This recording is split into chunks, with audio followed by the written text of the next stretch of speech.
Good afternoon. I want to speak today to the unfolding situation in Afghanistan, the developments that have taken place in the last week, and the steps we're taking to address the rapidly evolving events. My national security team and I have been closely monitoring the situation on the ground in Afghanistan and moving quickly to execute the plans we had put in place to respond to every constituency, including contingency, including the rapid collapse we're seeing now. I'll speak more in a moment about the specific steps we're taking, but I want to remind everyone how we got here and what America's interests are in Afghanistan. We went to Afghanistan almost 20 years ago with clear goals. Get those who attacked us on September 11, 2001, and make sure al-Qaeda could not use Afghanistan as a base from which to attack us again. We did that. We severely degraded al-Qaeda in Afghanistan. We never gave up the hunt for Osama bin Laden, and we got him.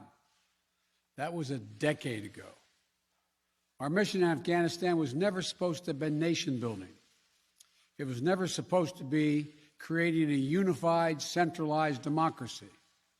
Our only vital national interest in Afghanistan remains today what it has always been: preventing a terrorist attack on America's homeland. I've argued for many years that our mission should be narrowly focused on counterterrorism, not counterinsurgency or nation building. That's why I opposed the surge when it was proposed in 2009 when I was vice president. And that's why, as president, I'm adamant we focus on the threats we face today in 2021, not yesterday's threats. Today, the terrorist threat has metastasized well beyond Afghanistan. Al-Shabaab in Somalia, al-Qaeda in the Arabian Peninsula, al-Nusra in Syria, ISIS attempting to create a caliphate in Syria and Iraq, and establishing affiliates in multiple countries in Africa and Asia. These threats warrant our attention and our resources. We conduct effective counterterrorism missions against terrorist groups in multiple countries where we don't have permanent military presence. If necessary, we'll do the same in Afghanistan. We've developed counterterrorism over-the-horizon capability that will allow us to keep our eyes firmly fixed on the direct threats to the United States and the region, and act quickly and decisively if needed. When I came into office, I inherited a deal that President Trump negotiated with the Taliban.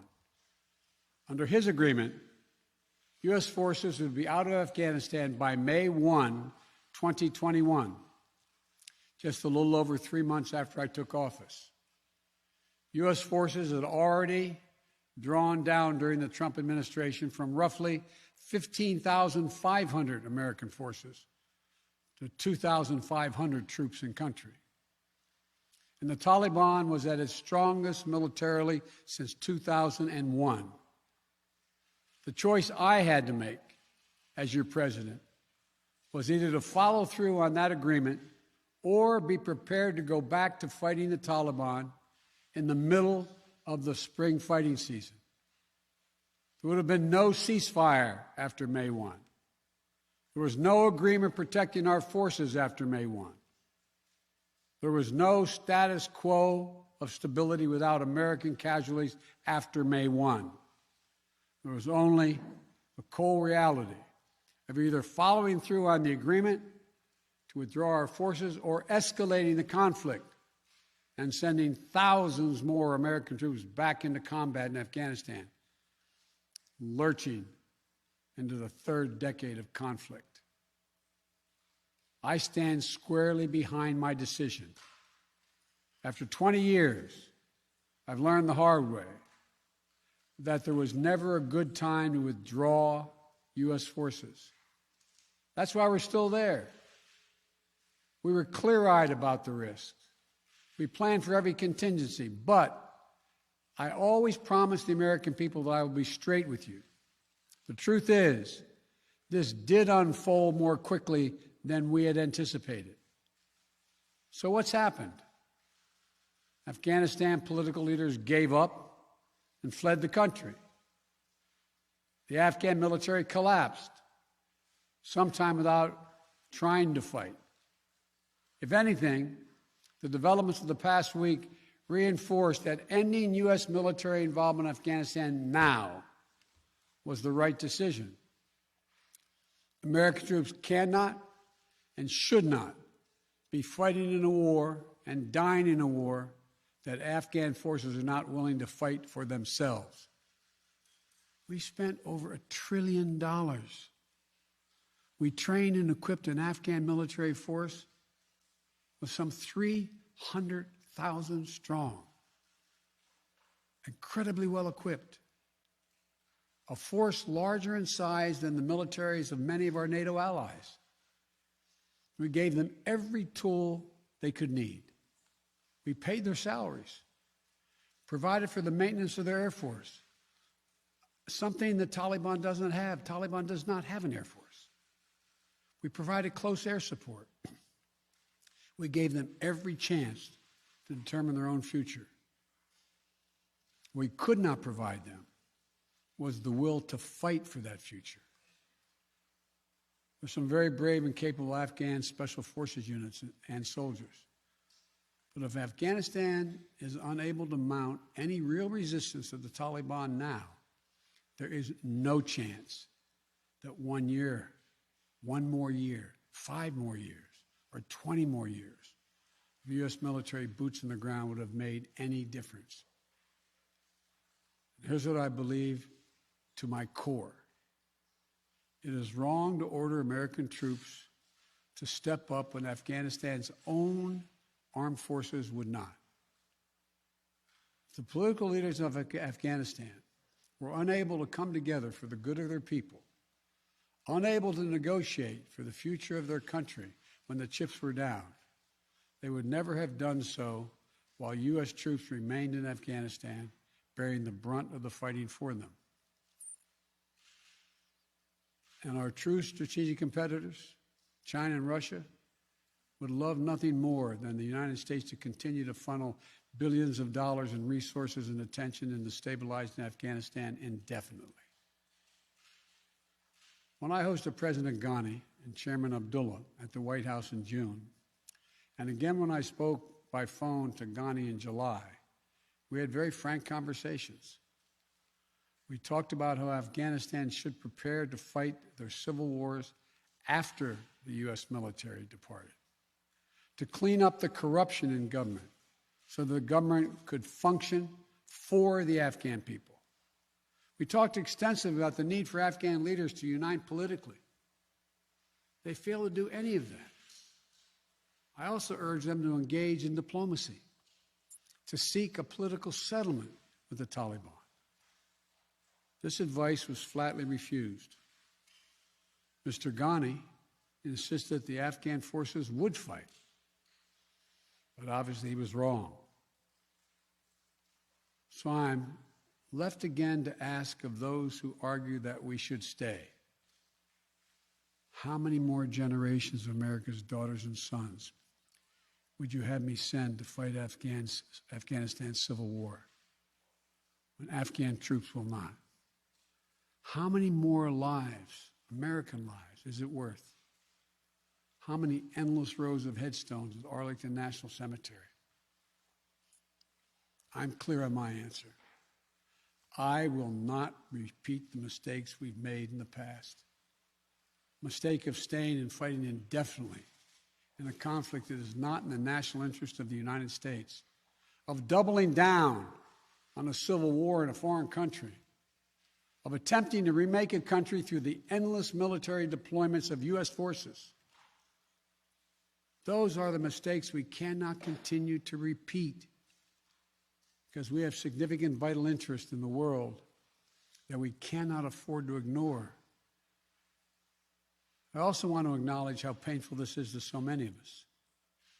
The scenes we're seeing in Afghanistan, they're gut-wrenching, particularly for our veterans, our diplomats, humanitarian workers, for anyone who has spent time on the ground working to support the Afghan people.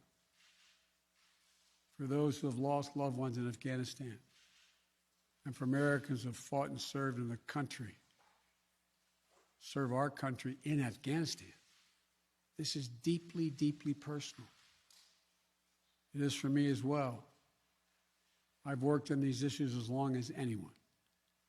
I've been throughout Afghanistan during this war, while the war was going on, from Kabul to Kandahar to the Kunar Valley. I've traveled there on 4 different occasions. I met with the people. I've spoken to the leaders. I spent time with our troops.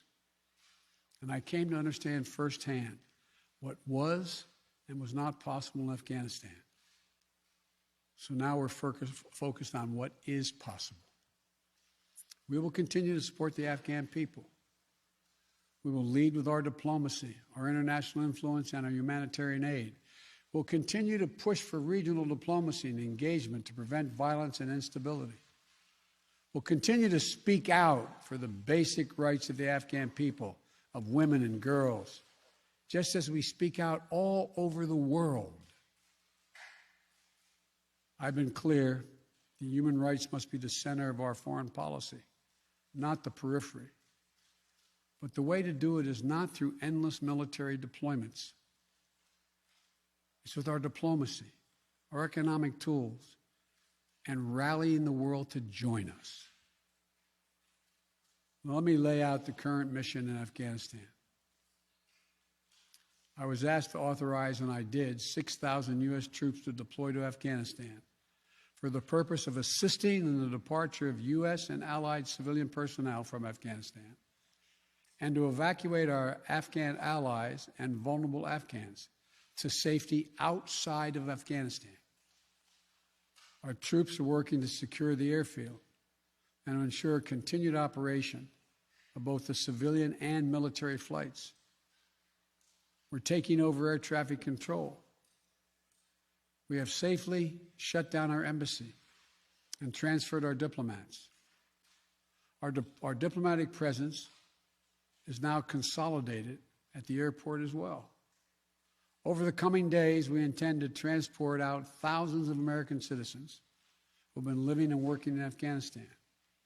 We'll also continue to support the safe departure of civilian personnel, the civilian personnel of our allies who are still serving in Afghanistan. Operation Allies Refugee, which I announced back in July, has already moved 2,000 Afghans who are eligible for special immigration visas and their families to the United States. In the coming days, the U.S. military will provide assistance to move more SIV-eligible Afghans and their families out of Afghanistan. We're also expanding refugee access to cover other vulnerable Afghans who worked for our embassy, U.S. non-governmental agencies, or U.S. non-governmental organizations, and Afghans who otherwise are at great risk, in U.S. news agencies. I know there are concerns about why we did not begin evacuating Afghans civilians sooner. Part of the answer is some of the Afghans did not want to leave earlier, still hopeful for their country. And part of it because the Afghan government and its supporters discouraged us from organizing a mass exodus to avoid triggering, as they said, a crisis of confidence. American troops are performing this mission as professionally and as effectively as they always do, but it is not without risks. As we carry out this departure, we have made it clear to the Taliban, if they attack our personnel or disrupt our operation, the U.S. presence will be swift and the response will be swift and forceful. We will defend our people with devastating force if necessary.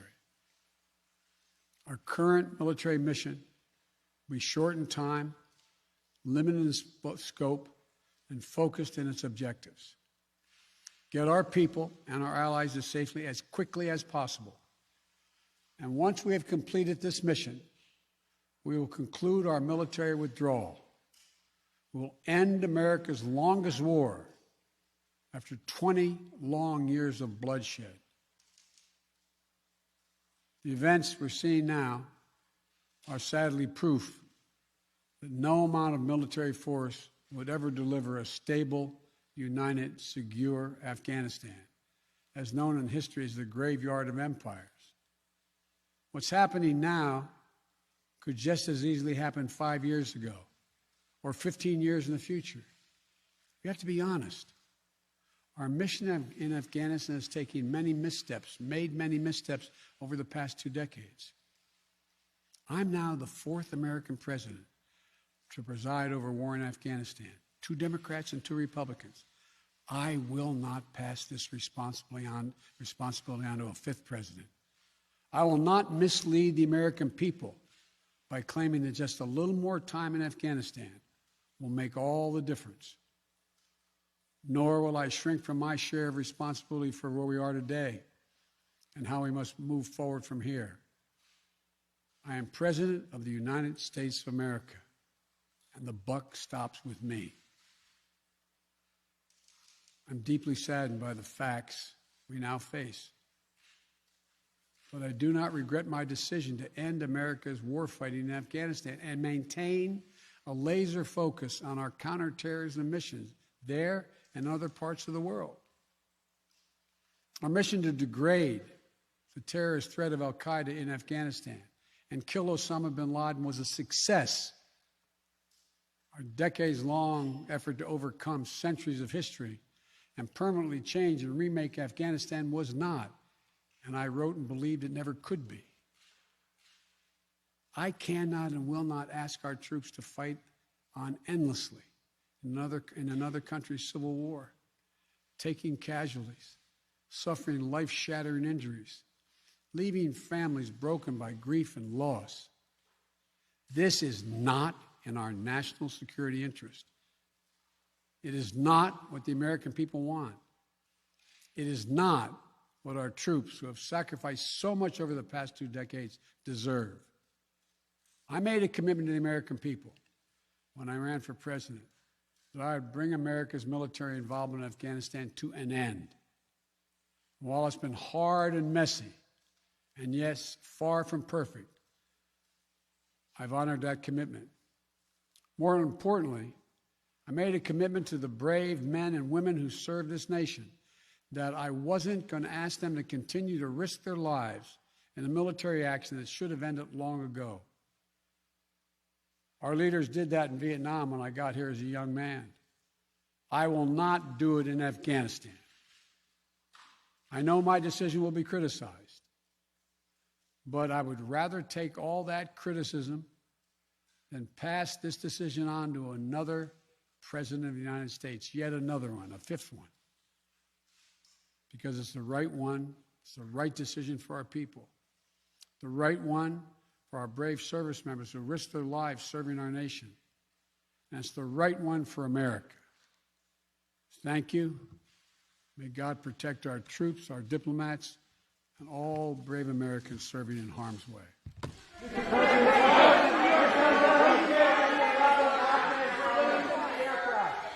Mr. President, what do you make of the Afghans clinging to the aircraft?